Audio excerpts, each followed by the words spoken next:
is the GOAT. He does it all. He's taking jobs that I would like to have. Now you're doing sit-down interviews, bro? What's up?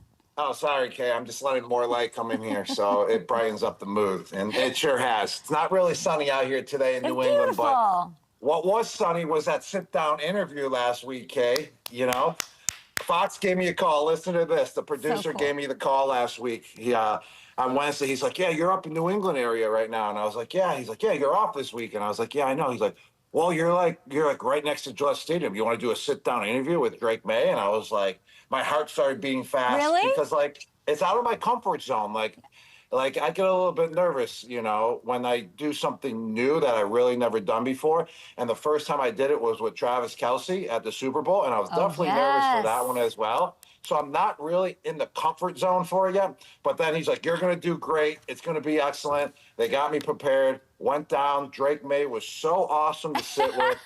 He really was. We busted Tom as well with a couple jokes about him at the end. So it was a great interview, and I appreciate Drake Maye coming down, taking his time out of his day after practice and sitting with me. I watched it.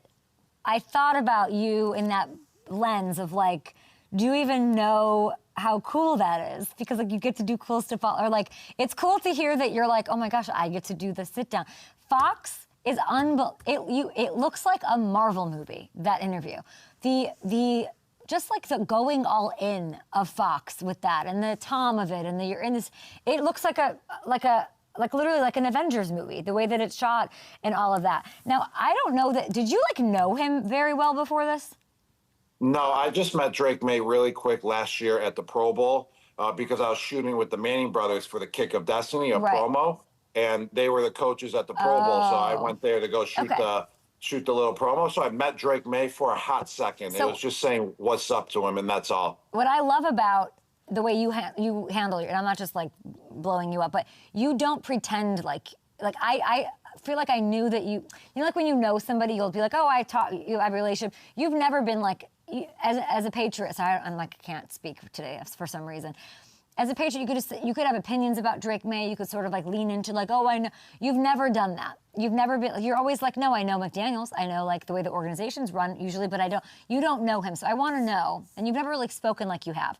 After spending this day with him, like, what does that do to you as like an analyst, as a fan, as a former Patriot? Like, how do you view him now after time spent? Yeah, after spending time with him for about 20, 25 minutes, I actually became a bigger fan as well of Drake Maye. His play was very excellent on the field, but when you get to spend time with someone and ask them questions and hear their answers and see what their personality's like, you know, and that's when you really go deeper into the type of player that they are, and if you're a bigger fan or not of them. And I became a huge fan of Drake Maye. You know, I really love that he comes from a family of all brothers too. He had the very similar, you know, situation growing up as a kid. So he was beat up all the time. He was always playing up with the competition because he had 3 older brothers, just like myself. His older brothers as well, you know, keep him in check, which is great. My brothers kept me in check, you know, throughout my whole entire career. And that's what it's all about, you know, having family around you like that. He has his head on his shoulders, and just the way that he can pick up the game of football, you can just tell. Off the camera, we were talking plays, and just the way that he would just shoot back to me what I was supposed to do and what routes I was running back in the day and what their plays are called now too and what ours were called back in the day. He was so on top of it. Like, his football IQ is so there, and now I see why he's such a great player, because he knows how to read defenses, and I saw why he's able to do that so well, because he's so smart and so intellectual that he can pick it up that quick. And then teaming up with Josh McDaniels, who knows how to read defenses as well and teach him how to read defenses, it just makes so much sense. And that deep ball that he throws is unbelievable. Right on the money, Kay. I just like that you're like everybody else when you spend a little time, even if it's 12 minutes, 2 minutes, 20 minutes, with one of these guys, you like become fans of them. You're just like, you root for them. Like, even just like Jordan Love came on our show yesterday, and I'm just like, he's my favorite quarterback. He's the best thing alive. Like, I love, and you got this time with him, but it's not like subjective. It is, he's objectively crushing it. There were MVP chants for Drake Maye on Sunday. Look at the odds on FanDuel Sportsbook right now. He's Yes. third in odds behind Josh Allen. Here's his there we go. Here's what does he need to do to sort of bolster his argument here? Because those are two juggernauts at the top there with Allen and Mahomes. Well, it's deserving, rightfully so, right now to be currently in the top 6, top 3 in the MVP standards. And how he can stick with this momentum is just keep playing at the rate that he's playing, keep producing how he's producing out there on the field. What's so great is that he's playing football where, you know, it's winning football. He's not making plays where he's trying to be a superhero. He's getting it to the guy that's open. He's finding the man down the field and throwing nice balls to him. He's not turning it over and forcing balls in areas where, you know, it's going to possibly have a higher chance for a turnover. And that's what's making him, you know, him out there, you know, getting it to the guy that the play is designed for. And on top of what I really like about Drake Maye with the interview is because I asked him about questions about Tom, you know, does he get intimidated with, you know, following up, you know, a couple years later, even though it's 4, 5, 6 years later since Tom Brady's been there, Brady's always going to be the talk, you know, the greatest of all time. He's always going to be the face of the Patriots organization for basically forever. And I was like, how do you handle that? And I really loved his answer, because he gave so much respect to Tom, but at the same time, like, you could tell, like, hey, I'm still not going to get rattled because I didn't choose this situation. This situation chose me. I'm still going to play the best football I'm going to possibly play as the quarterback of the New England Patriots. And I'm going to show respect to Tom Brady and all those guys that were before me. And that's what I really loved about him.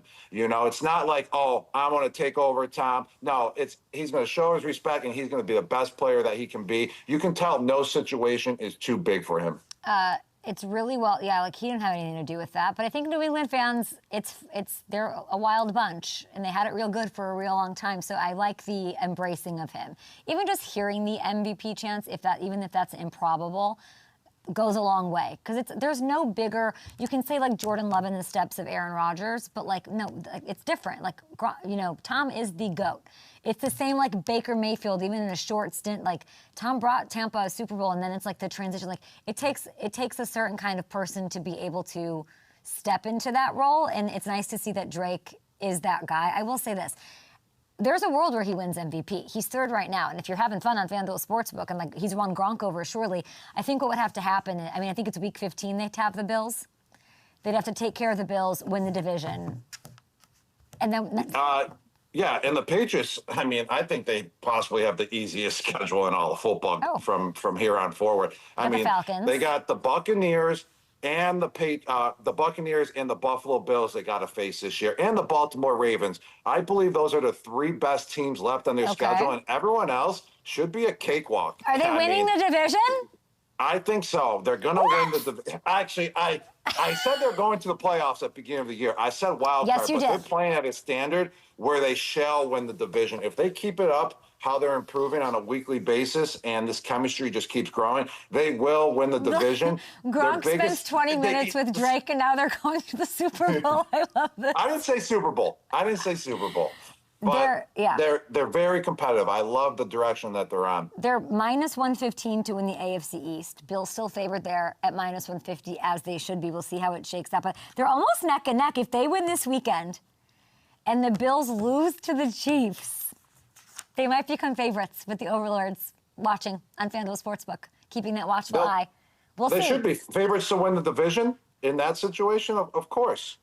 If the Bills lose to the Chiefs, they're going to beat Atlanta. Atlanta's just tanking lately. They just haven't been able to pick it up. They're up and down. They're the most unpredictable team. I don't know how it works. You think if the Patriots win against the Falcons and the Bills lose, I guess it's how they lose. The Bills lose to the Chiefs, then all of a sudden the Pats are favored in the division? Of course. Yeah. I mean, they already beat Buffalo. I mean, Bills, how many losses do the Bills have right now? 3? They're 5-2? 2? Oh, they only got 2 losses. No, I don't know. Okay. Maybe it's 3. 5-3. Are they 5-3 or 5-2? Yeah, I would say that they would be favorites if that's the situation at the end of this weekend. And it's if you're on FanDuel Sportsbook, it's they're right now plus 115 to win the East. So go and get that done. It starts in Atlanta. How much do they win by? Do you like this right here? Yes. They're going to win. They got to win. Atlanta's just so inconsistent. and the Patriots are consistent, and that's what wins games and makes you a championship team. I don't know if they're going to win by more than 5.5, but I think the Patriots will take home this game. There's news this morning I have to ask you about. We got right into the Patriots and Drake Maye because you're Barbara Walters, may she rest in peace, of the NFL right now. But here's the news. Tom Pelissero reporting the Lions signed Aidan Hutchinson. It's 4 years, 180. It's an extension worth 141 in total guarantees, the most guaranteed money ever for a non-quarterback. It continues. Business is good in the NFL. Your thoughts on Aidan Hutchinson and these Lions? Yeah, this is a well-deserved contract for Aidan Hutchinson. He's one of the best defensive ends in the game, and this is good for both sides of the party. It wraps up Aidan Hutchinson to be a Detroit Lion. I mean, he played at Michigan. He's staying, in his homegrown state. I'm pretty sure he's from that area as well, where he grew up. Am I right or wrong on that? Okay. I am right on that you situation. Are right. He's the hometown pride. He should be a Detroit Lion his whole entire life. And this is good because they don't got to worry about his contract, his contract situation in the future to come. Now they can build around him. This is going to be Aidan Hutchinson's team on the defensive side of the ball for years to come. This is a great move by the Detroit Lions to get it done. We have other stuff to get into. I want to get into some Halloween hot takes. I came up with these 5 minutes till we got on the air. I called Chris. Chris told Sam. I maybe didn't tell Sam, but here's what I want to do. It's Halloween hot takes. I'm going to give you some things that maybe I agree or disagree with, but I'm going to toss them to you. Handing out candy, the best part of Halloween. Are you in on that? I am in on that 100%. I don't do it at my homes, but I love when I'm at other people's homes. I put like the Scream mask on and I hand out candy and I try to scare kids. So you got to do the whole entire process in order to enjoy it. Have you ever answered the door as just Gronk? What is that like? No. I did that once, Kay. I don't do that anymore. Why? Too many people were coming over. Too many moms were budging into the house and trying to stay. It was a little bit too much. Aidan got the deal. The moms were getting out of control, Kay. It was wild. I would know it's you in 1 second if you had a Scream mask and open. Well, they were coming. Yeah, they all knew it was me because it was coming. They were coming to my home, but I'm talking like it was getting out of hand. I'm like, your kid's running away. And the mom's like, oh, it's fine. Look, my kid's crying for the next 9 nights. It's okay. It's great, Gronk. Look at your biceps. I love it. Okay, Aidan just got paid. Myles Garrett, though. Myles Garrett, here's a Halloween hot take. Myles Garrett, the scariest player in the current NFL. Oh, yes, he is. And for 2 reasons is because he loves Halloween. He dresses up as scary, costumes, as scary characters, movie characters, and all that good stuff for Halloween. And he's also the scariest player on the field. 5 sacks last week. I mean, it sucks. Him and Max Crosby to see, never to make the playoffs. Such great players at defensive end. He had 5 sacks versus Myles Garrett, 5 sacks last week, and they still got destroyed by the Patriots. He's the scariest defender, though, at that defensive end position. Hamilton Harrison, can you pop on really quick? I'm wondering who's low key this. Obviously, Myles, you've got. I would say, who else is really scary? Danielle Hunter, I think, is super scary. Yeah, that's mine. Everyone I was saying Danielle, I came up with Danielle Hunter as the most intimidating guy in the NFL. Who's low-key scary, though, guys? Who's isn't going to get the votes, but is low-key terrifying? Vita Vea to me, having to deal with that guy on the interior. I know he's not the scariest personality, but there's nobody like him that you have to face as an opposing offense. Is there an offense? What about Burrow? Burrow, when he's healthy, kind of scary, I feel like. No, yeah, but we're talking about scary players. You got to have scary personalities in order to be where you can hurt guys. You tackle them and you hurt them and you don't want to be hit by them. Joe Burrow's not a scary type of guy, Kay. I mean, maybe just his arm socket's scary. Just his arm defenders. Socket. Yeah, just his arm socket. But other than that, he's not that scary. He's too good looking to be scary. Does it have to be a lineman? There's no other offensive player that's scary? I'm trying to think. Yeah. Trent Williams. Who? I was going to say Trent Williams. Trent Williams, San Francisco 49ers. You get him going. Oh, that's pretty scary. I'm scared of him. You get him going. How about Deion Dawkins last week? Yes. He looked scary. No, he's not scary. At the game. Sweetie pie. Hamilton, who's the coach that I always was terrified of? He's not a coach anymore, a head coach. Jim Schwartz? Yeah, Jim Schwartz. He's scary. Yeah. Who's the scariest coach ever? Is it Bill? Wow. No. Probably coaches back in the day in like the 80s, 90s, like a Bill Parcells type. And then there's probably guys that we never even heard of or can't remember right now that were like 80s and 90s where it was probably just so vicious. They were probably so vicious and so like, I don't like powerful. I'm the most scared of Shanahan, I think. Wait, what's Shanahan, like back in the day? Shanahan? No, like from like Kyle now. Like as far as like from Kyle in a press conference. In my job, Kyle in a press conference or something is like. I just think he's like intimidating to me. Him or who else is like a scary head coach? Oh, Ben Johnson. Ben Johnson is scary. He doesn't want to be seen that way, but he's a little spooky. Okay, thanks, Harrison Hamilton. We'll see you again with Propa Shot. Okay, here's another Halloween hot take. Pumpkin spice should not exist. Wait, that is a hot take. Why should it not exist? It's pumpkin. You like that's pumpkins? What Halloween is. Okay, sell me pumpkins. What's good about pumpkins? Pumpkin is really good for digestion. Really? It really is. Yes, it's really good for digestion. It cleans you out. You're throwing pumpkins into like a smoothie? Camille just made a pumpkin pie last week, and she sat there at the kitchen counter and told me what ingredients to put in, and I had to stir it up, and I made it for her while she just shouted orders to me. And it was a lot of fun. But pumpkin pie is really good for you. I actually give pumpkin to Ralphie as well to help him with digestion. I give him a scoop every single time. So pumpkin's really good for you. It's Halloween spirit. So pumpkin spice, 100%, it deserves to be honored with Halloween. I think it's the worst flavor of any flavor that exists. Even maybe not like licorice, but like it's a bad. It is bad by itself. You just can't have straight up pumpkin. You juice it up a little bit with some brown sugar, some maple syrup, something like that, some dates. You gotta get some sugar in that pumpkin. Hocus Pocus, the movie Hocus Pocus is the Tom Brady of Halloween movies. It's that and everything else. Well, I never seen the movie Hocus Pocus, and everyone's seen Tom Brady play the game of football and know Tom Brady and seen what he can do. So if I never seen Hocus Pocus, then it cannot be the Tom Brady of Halloween. Then what is the Tom Brady of Halloween movies, my friend? Michael Myers Halloween. I don't know that I've ever seen that. There's like too many. Yeah, well, it's the Tom Brady Michael Myers is one of the biggest, baddest killers in all time of Halloween movies. And what was Tom Brady? He killed defenses. He killed franchises. Much more handsome, though. Okay, the cutoff age for trick-or-treating should be 12 years old. 12 years old is what, 7th grade? 6th grade? Yeah, 6th grade, 7th grade. Like when you turn 13, you're a teenager. Should 13-year-olds be trick-or-treating?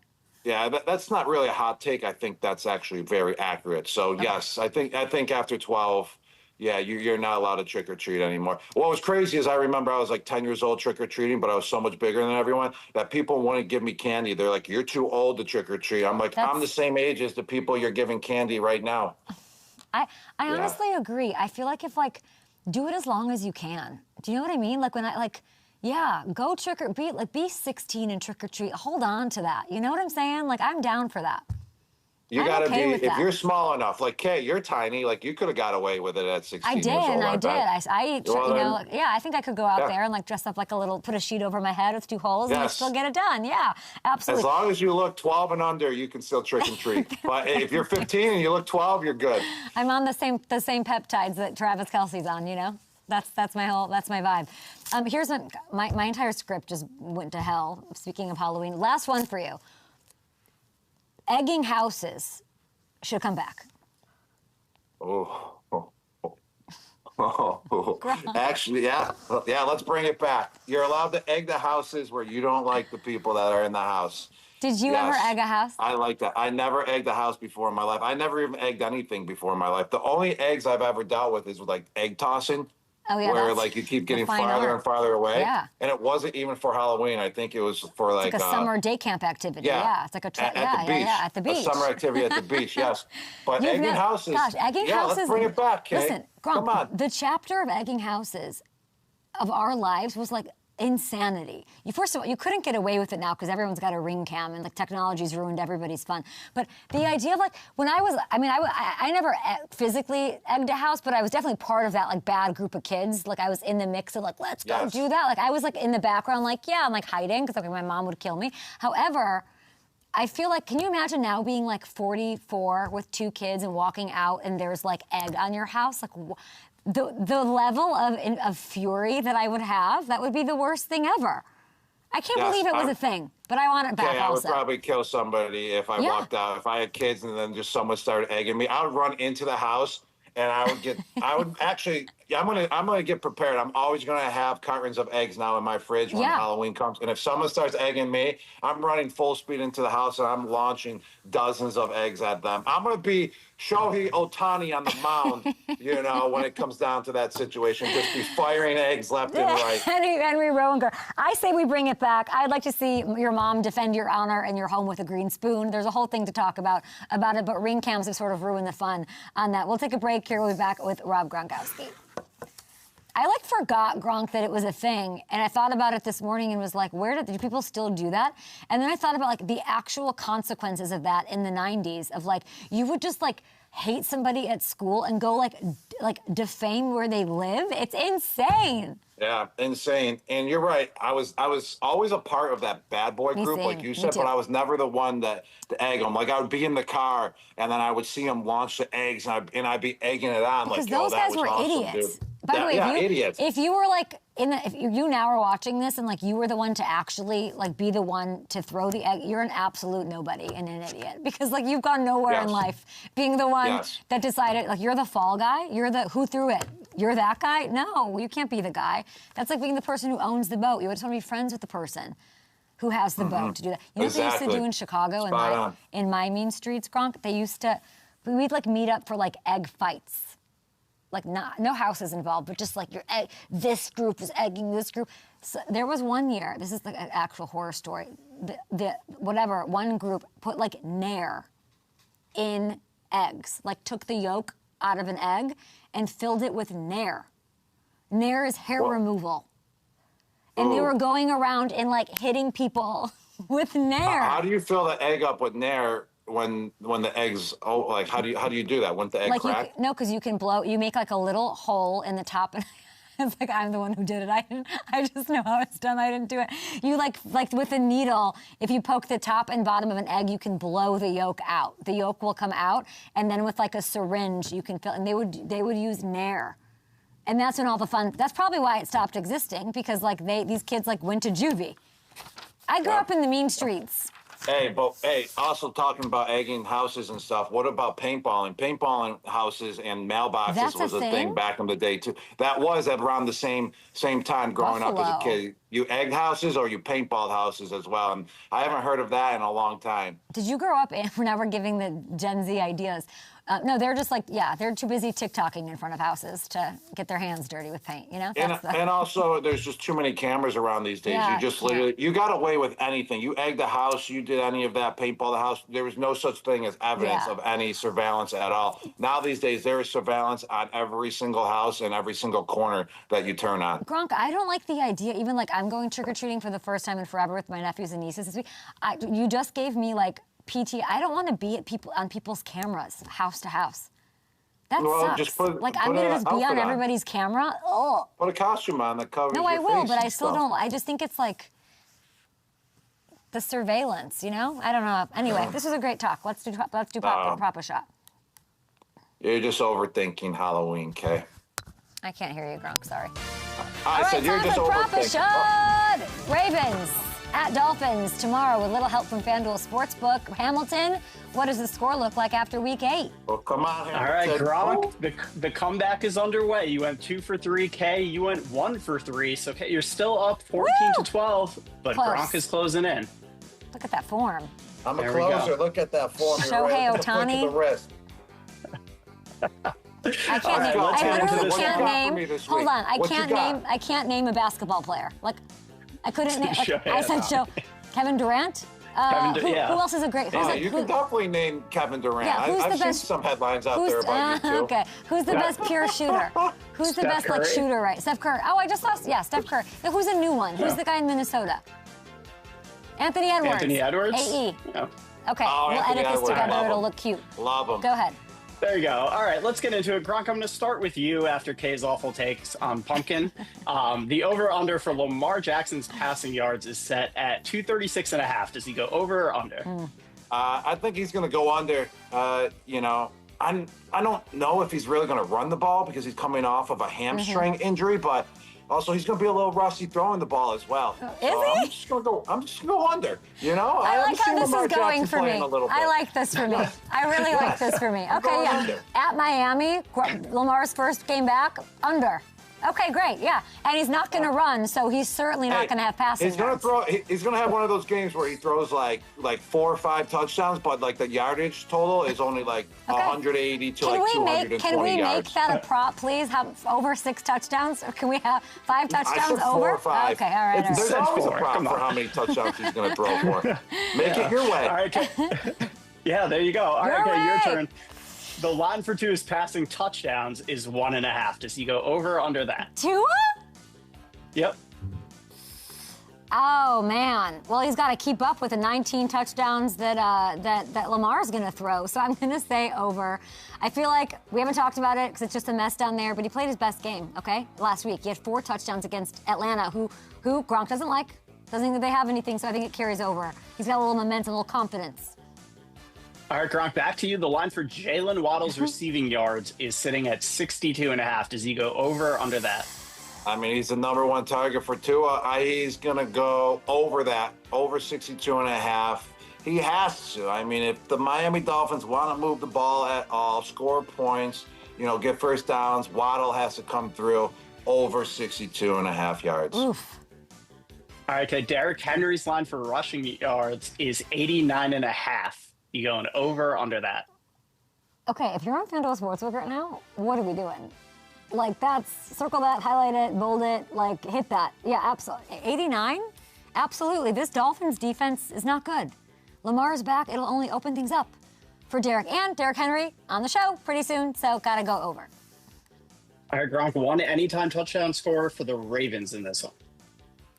I'm gonna hit up Derrick Henry and tell him not to come on the show. Yeah. Yeah. You're only mean in this segment. Like you're so competitive. Just right now, you're like player is coming out. Actually, I'm going to hit him up, tell him not to come on the show. I'm also going to say don't rush for over 89 yards. Oh, no. And also score a touchdown because I'm picking Derrick Henry for the anytime touchdown scorer. Okay, love that. Anytime touchdown score. What's the last one? Okay, you're up. 1 anytime touchdown score for the Dolphins. I'm going to go Achan. Achan, because I think he's going to catch one from Mr. Tua, and he's got 4 receiving touchdowns this year. So let's recap. I will go Tua, over 1.5 passing touchdowns. Derrick Henry, I don't know what that is, 89.5 yards. Hit the over, and Devon Achan, anytime touchdown scorer. Gronk has Lamar, under 236.5 passing. Waddle, over 62.5 receiving. And Derrick Henry to get in the end zone. And show me that Gronk spike image. Let's see it. I think we got it. There it is. FanDuel Sportsbook has another $2 million Thursday touchdown jackpot going for this game. All you have to do is pick an anytime touchdown score. If your choice scores the first or the last touchdown, you win a share of the $2 million pot. Thanks for playing Prop-A-Shot with us. And Gronk, have a happy Halloween, my friend. Oh, thank you, Kay. You as well. But also, before we go, I just want to ask you, did you see my bet that I posted on my story on Monday for the Kansas City Chiefs game? No. I said the Chiefs are going to win the game, and also the Commanders are barely going to score. So I picked the under, and I put $500 of bonus bets on it, and I won like $980 from it. So thank you, Kay. Yeah. If you need some knowledge, if you need some intellectual from the Gronkster on how to bet, hey, check out my story every once in a while. It's nice to know that you needed that. You need that money that you got. I did. I actually got to pay my gas bill today because of it. I'm just glad to know that worked out for you, because who needs more money than happy Halloween. Love you. We'll talk to you in a little bit. Happy Halloween to you. Enjoy your digestif of pumpkin.